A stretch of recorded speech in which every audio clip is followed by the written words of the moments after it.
Hey, welcome to How I Became Your Mother. I'm Kalila Black, and this isn't just a podcast.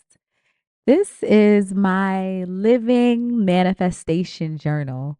Here, I document my journey, past, present, and future, as I become the woman I've always dreamed of being, your mother. I speak as if my future child is already listening, and I share it out loud for anyone becoming right alongside me. Welcome. Okay, so I'm back. I'm back. I, it's happening, and as you can see from the title, I'm on my regular stuff. Confusion is a privilege, and my vibe right now, honestly, is I'm feeling very stuck. I'm feeling very confused. I'm feeling very like it's giving analysis paralysis. Physically, I feel good. I feel strong. I feel healthy. I feel alive. I feel very like turned on alive. Emotionally, I feel a little bit of tiredness, a little strain. I would love to be held and I would love to be kind of nurtured, but I do feel connected. I still feel connection from my loved ones, and so that's present. But in terms of what my mind has been going on mentally, I feel it's giving a piece of confusion. It's giving confusion. And so I wanted to bring this episode to you because this is a way of me self soothing. I have been, let's just jump right into the episode. Well, first, let's update on your daddy.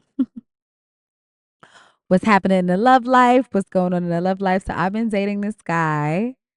Um, and it's cool. We learning each other. It's a very, very slow burn. But we have so much in common. So much in common from where we're from. He's from the Bronx. He's into a business that I love, which is like escape rooms. Um he got money. He's attractive. It's giving slow burn because we still figuring each other out, but I'm enjoying it. So that's that. Okay. So let's just jump into it. I want to soothe myself because I'm gonna just give y'all the breakdown of what happened. Like over the last few weeks, I would say since at the start of this month. No, this is since November. So since November, I've known that I wanted to take some bold action. I've been feeling itchy. I've been feeling like it's time to move. It's time to charge. What's the direction? Like that's what I've been feeling since November. So December 1st, so like November something something, I get with Chat GPT and I'm like, okay, let's plan out some stuff. So I'm like, all right, one area of my life. Let's just start with content creation. That is the area of my life where I was like, all right, Kalila, I want to take content creation more seriously. Um, I'm already monetized on Meta, Instagram, and if I take it seriously and take it to the next level, it could really be a reputable stream. So I'm like, just get with Chat GPT, come up with a plan and boom, boom, boom.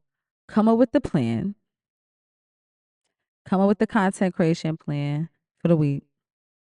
I said I was gonna do and I got so stuck because I feel like I don't know what I want to create.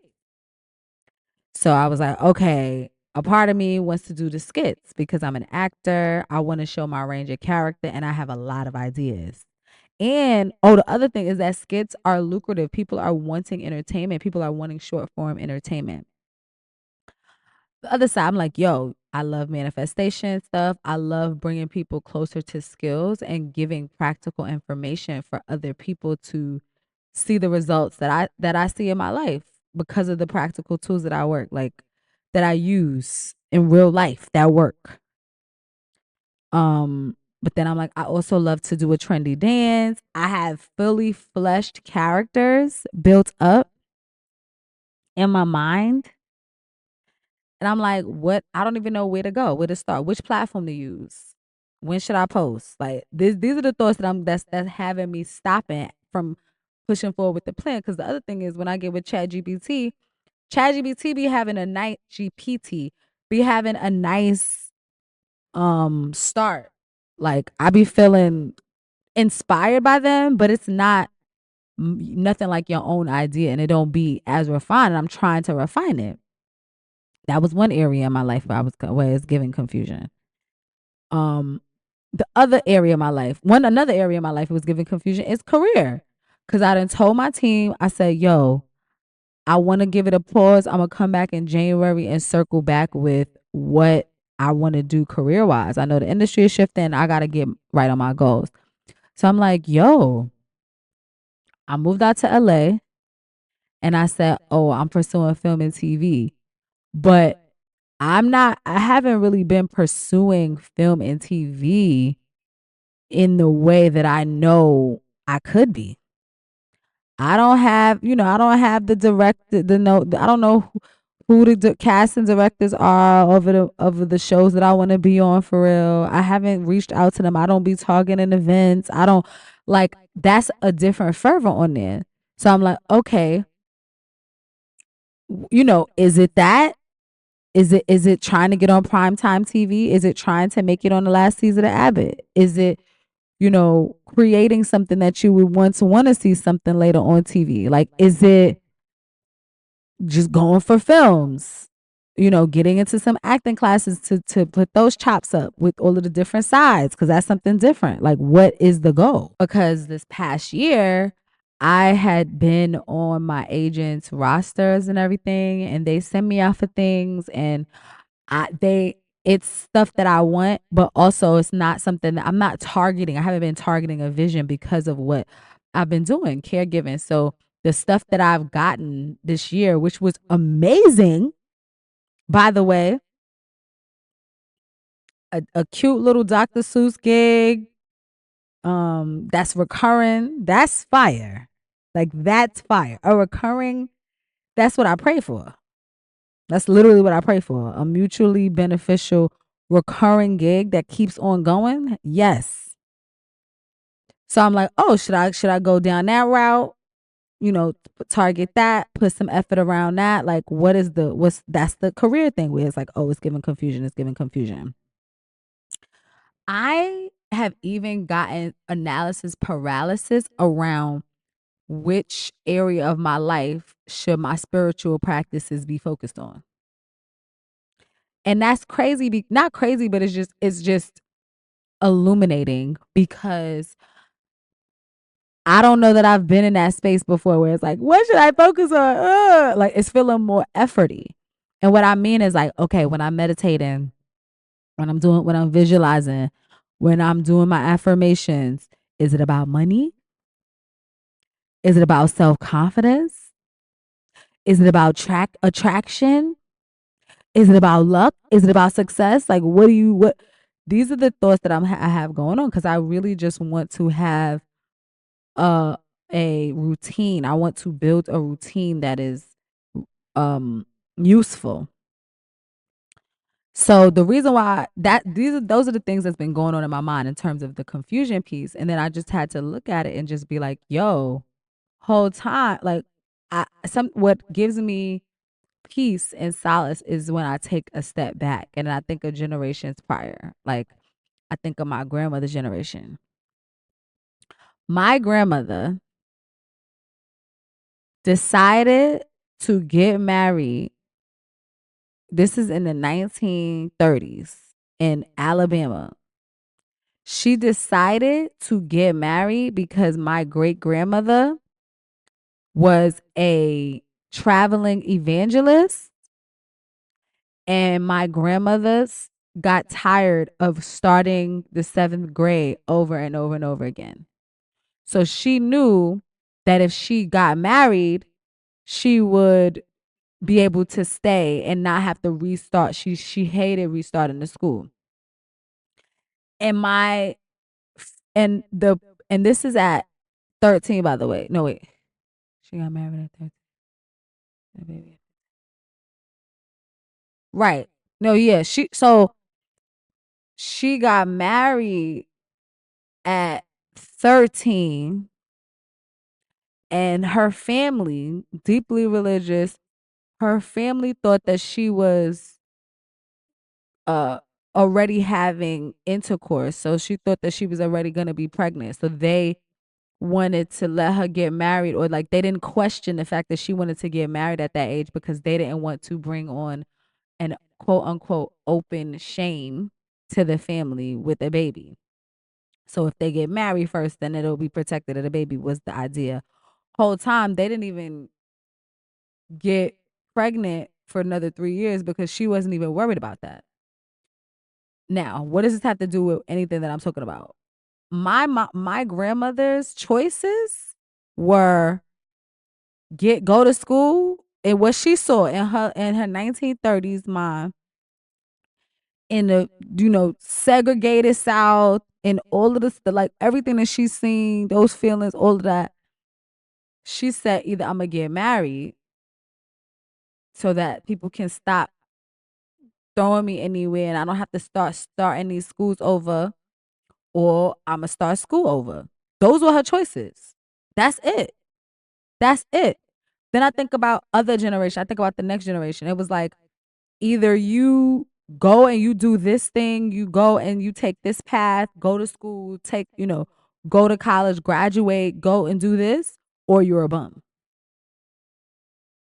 People didn't have the same amount of options that we have now. And I'm like, yo, the privilege of being confused about what path to take shows the amount of vision that I have for different things, because I could see the vision for so many different things. I could see a successful vision for so many different things, where there are people who don't even have any ideas. And I promise you, I thank God for my mind every day and the ideas and the creativity, because it's prominent. So I'm like, that's like saying with the confusion piece. Sometimes it's almost like you got an abundance of choices that you are being sad about. And I was having a conversation with the creator and she checked me.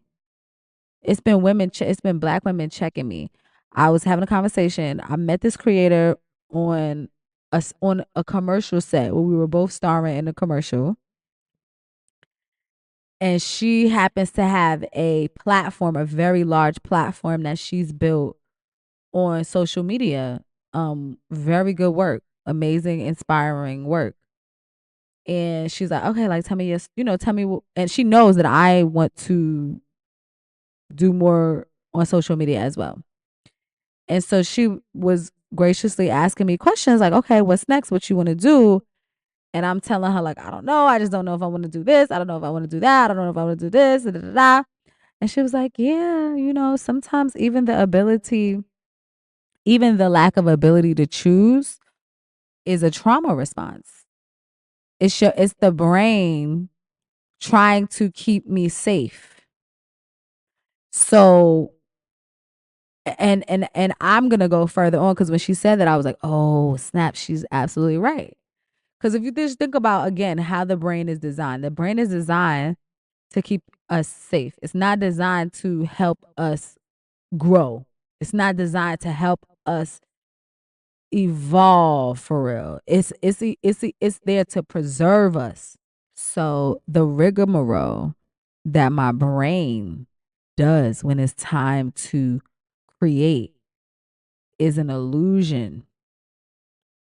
especially when we think about like what creation is. And I think one of the biggest, easiest ways to see that is if we think of creation like a blank canvas, and to say, well, right before you could, pull out your paints to paint on the canvas, and to be like, oh, I don't know if I should do this. I don't know if I should do that. I don't know if I should do this. I don't know if I should do that. I don't know if I should do this. If I could do this. It's almost like, girl, are you an artist or not? Are you a painter or not?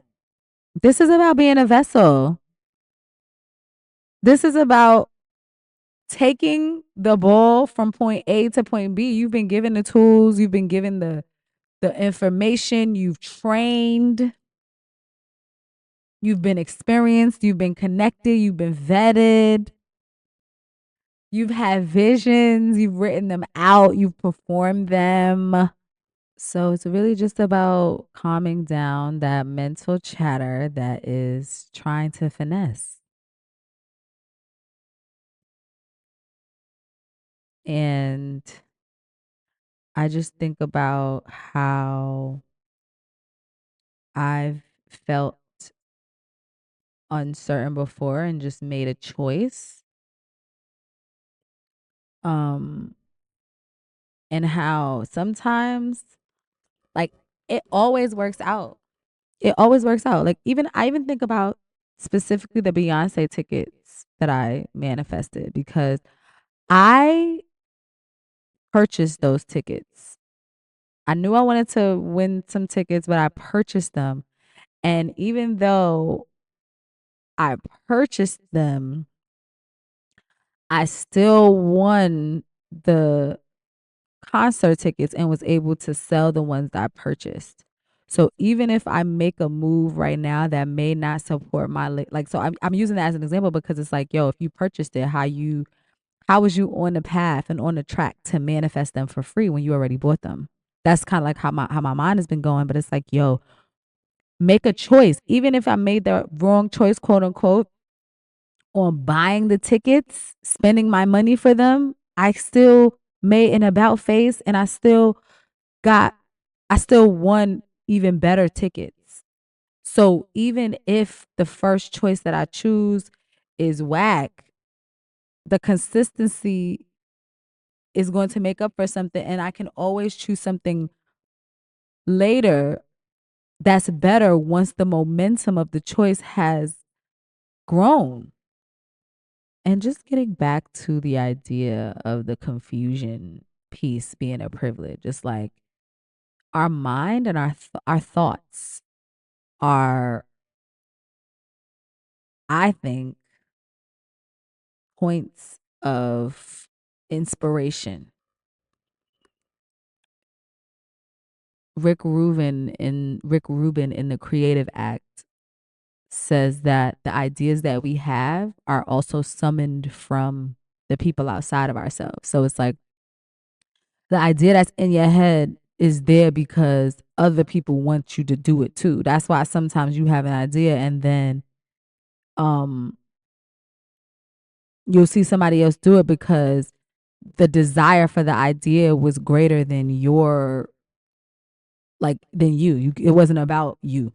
It was about the idea. Sometimes we meant to be vessels. A lot of the times we're meant to be vessels, especially as creators. So I think remembering that, when it's like, yo, you're just playing around at a high level, you're producing, and just by playing, just by having fun, just by being a vessel, letting the ideas breathe, letting them get a chance to get up out your brain. And I'm speaking to myself and you, future kid. Let the idea have a chance to breathe before saying it's not going to work. I've also been thinking about the pressure, because I'm like, oh, is it pressure? Is it pressure that's making it not work? And I'm like, no. Pressure is learning mad parts with only a couple of days to spare, and you have to perform in front of thousands of people.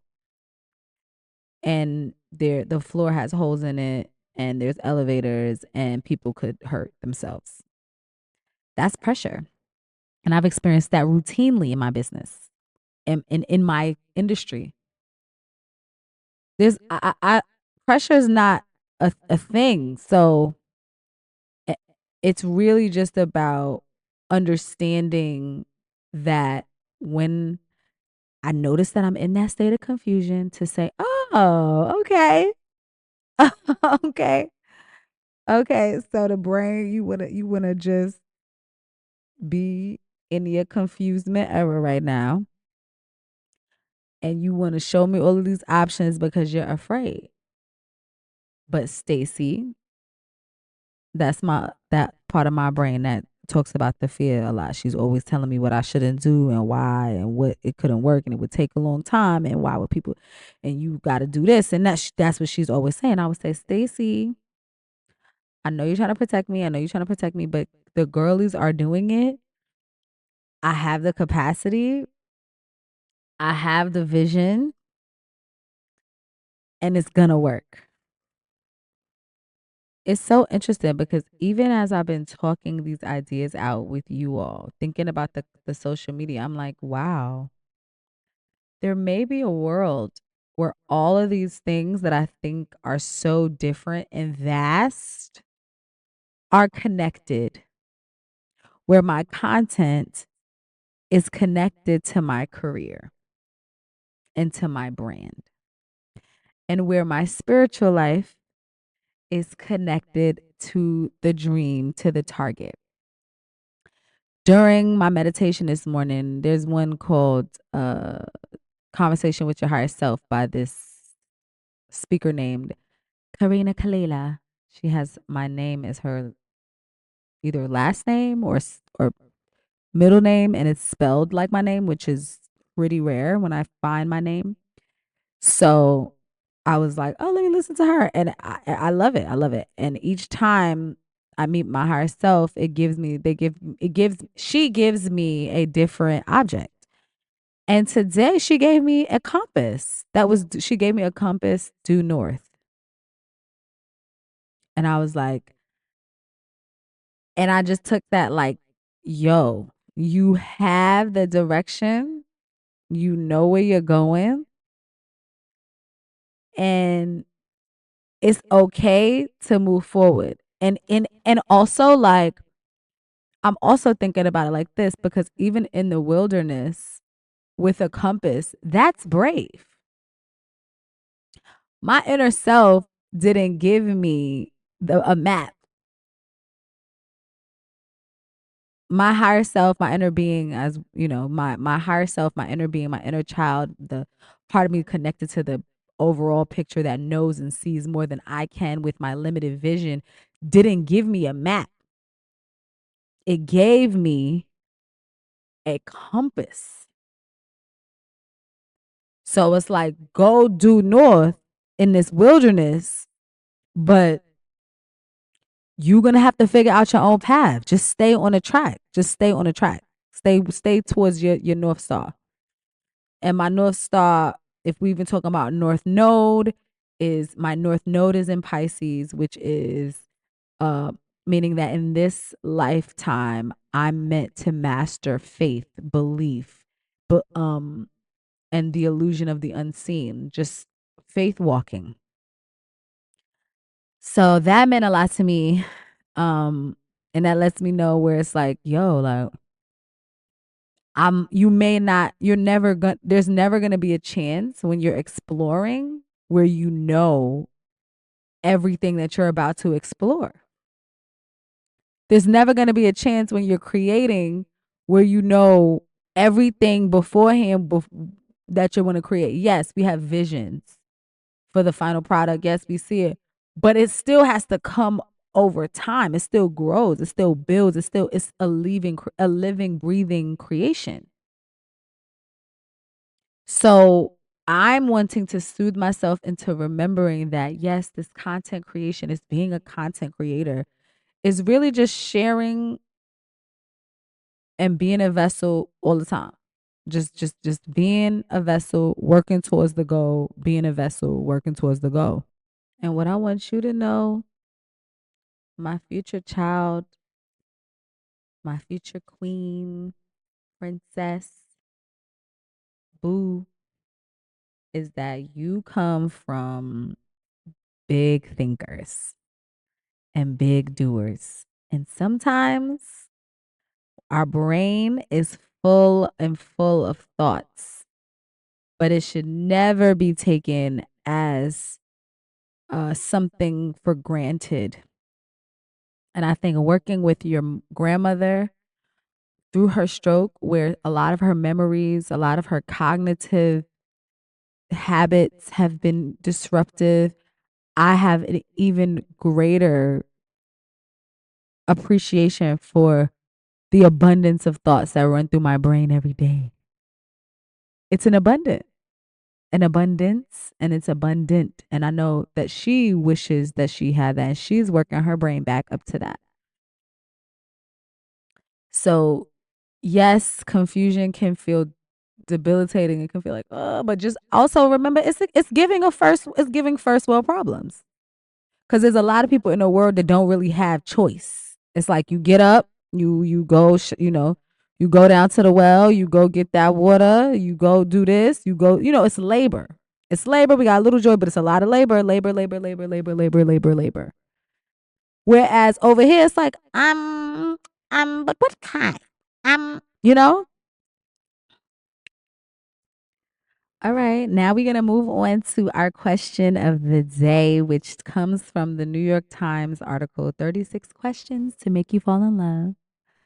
Just a question of sharing, a little moment on the cat. Question number 23 for the 23rd episode. How close and warm is your family? Do you feel your childhood was happier than most other people's? I think that at this point, I would say that my family in terms of closeness is a lot of repairing going on. I'm thinking about my maternal family. My paternal family, I'm not as close to them. I just wasn't raised with them. So I'm not as close to them. But if we're talking about my maternal family, we're spread out across the states. There's some in the Bronx, some in Charlotte, some, we're in LA. Um and so there's the long distance piece. And also when my grandmother passed away in 2015, a lot of our gatherings stopped. So if we're talking about distance and connection like that, I think we're closer than a lot of families. Like we have a group text that we chat on. We also I attempted, I'm going to restart it, to start a book club. We did a couple of like virtual meet and greets.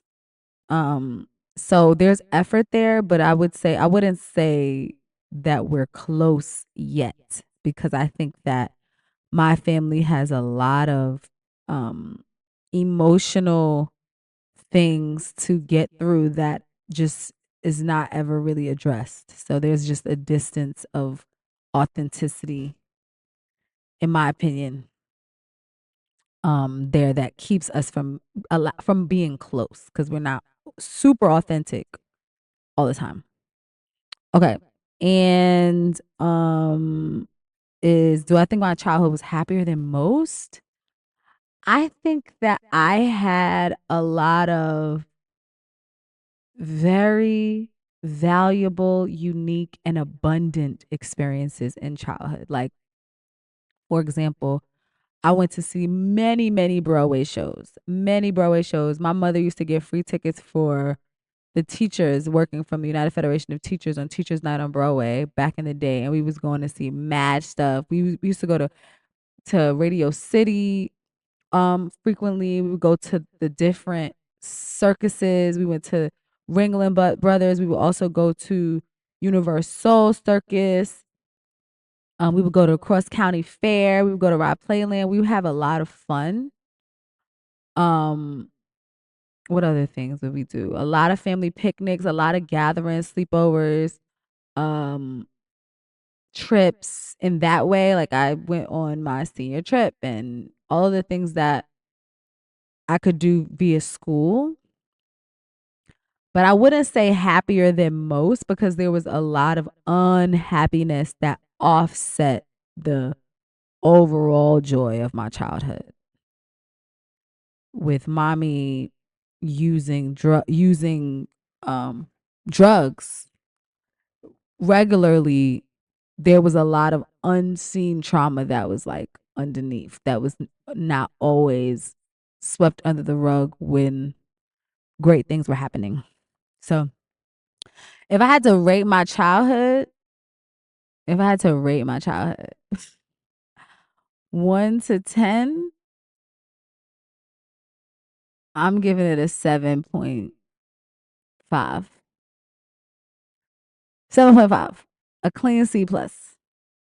Yeah. Okay. I hope that was cute. I hope y'all like that little do. Um the core takeaway that I want you to have from this is that being confused is just it's just options. It's just options. It's just options. And there's no right option because we're building it right now. You're building it. You're choosing. It's an option. It's a road. We don't know. We can't go to the end of the road to know what the end of the road is going to be until you choose the road and go down the road. At least a little bit.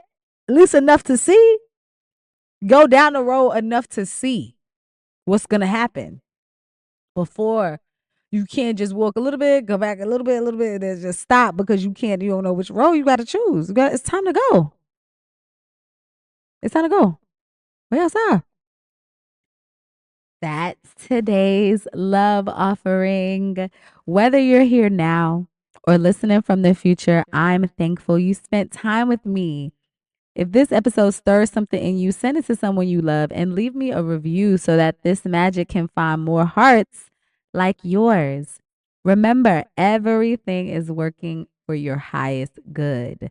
I'm Kalila Black, and this is how I became your mother. Thank you so much for being with me. Mwah, mwah, mwah.